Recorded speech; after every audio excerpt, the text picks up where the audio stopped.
Across 10 states in the U.S. today, a lot riding for the remaining 4 candidates. More than 400 delegates at stake and more than 1,100 needed to capture the GOP nomination. Josh Boos from our Scripps station is live outside of the Cleveland and Lakewood area where more of the polls have opened about 15 minutes ago. Josh, what's going on today, man?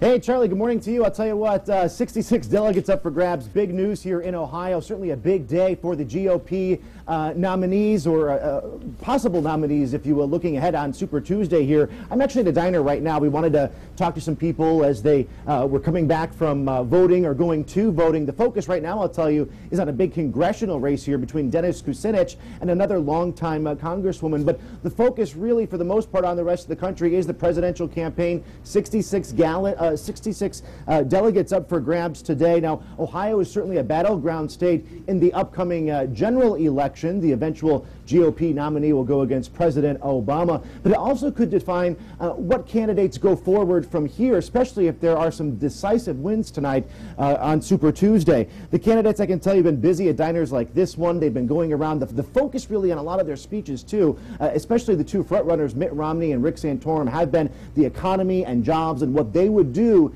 in fact, when they go up against President Obama if they are the GOP candidate. The other two GOP candidates, I can tell you, Ron Paul and Newt Gingrich, are very behind in the polls here. For the most part, it is all Rick Santorum and Mitt Romney, so it's going to be interesting to see, Charlie, what happens throughout the day here.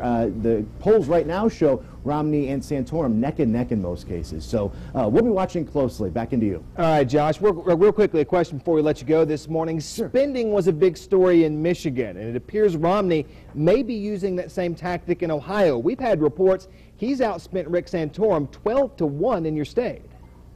Yeah, and that's what Rick Santorum said yesterday when he was here in Ohio. He said, look, they're outspending me big time. That's why some recent polls have shown him drop in Ohio. So certainly he has a very large operation here in the Buckeye State. We all know that this is a big campaign going ahead to the general election. This is a big key state to get. So certainly that does seem to be the case. Whether or not Rick Santorum will be able to pull out ahead and get ahead of that, it'll be interesting to see later today. All right, our man Josh Boos down in Cleveland. Always good talking to you, man. Thanks. All right, today President